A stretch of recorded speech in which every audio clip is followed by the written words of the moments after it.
Халық мешіттің күрделі жөндеуіне қаржылай көмек қажет. 1996 жылы халық игілігіне пайдалануға берілген құлшылық үйі әлі күнге дейін күрделі жөндеу көрмеген. Нысанның бастапқы архитектуралық жобасы өзге бағытта болғандықтан кеңейту жұмыстары жүргізілуде. Сондай-ақ ішкі жабдықтарында жаңарту қажет. Көріп тұрғаныңыздай артымызда екінші этажды көтеріп жатырмыз. Екінші қабатта бұл тапшан болады. Үстінде де жаңағыдай жамағаттарымыз намаз оқуға мүмкіндік алады. Сосын тағыдан көріп тұрғаныңыздай астымыздағы кілемдерімізде тозығы жеткен. Бұны да ауыстырайын деп жатырмыз. Бұл да үлкен қаражатқа тіреліп тұр. Тағы да мынау сыртта тұрған тапшанымыз бар. Бұл сыртын қаптауымыз керек, ол да жоспарда бар.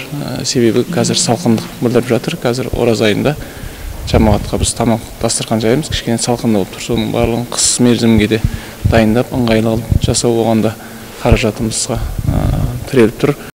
Сонымен қатар көнерген күмбезді де жаңарту қажет етіп тұр. Күрделі жұмыстар толық аяқталғанша әлі 50 миллионнан аса қомақты қаражат керек екен. Осы бағытта мешіт қызметкерлері қаламыздың ірі өндірістік мекемелеріне хат жолдап, жауап күтіп отырғандарын айтады. Бас имам жомарт жандар мен қайырымды азаматтардың кәсіпорындардың көмегі керек екенін алға тартты.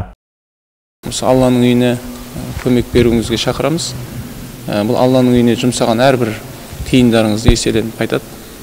Бұл барлығы айдан анық. Себебі біздің дінімізде Алланың үйіне жұмсалған көмек болсын, қаражат болсын, ол ертең еселеніп қайтатыны айдан анық. Бұл өмірде ешқандай ырзығынан, несінен ешқандай таршылық көрмейді. Көмек керек.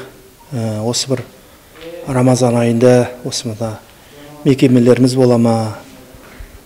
Осы мына атсалысып жүрген негізінде мекемелеріміз бар, мына Бұрғылау дейтін мекемелер атсалысып жатыр жалпы.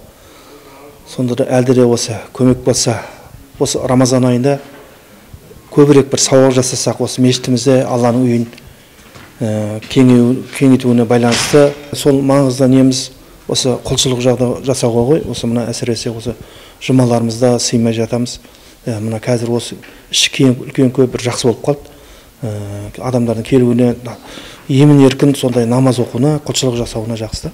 Соған әлде де сол қалпына көмегіміз болса, барша қолымыздан келген көмек берсек.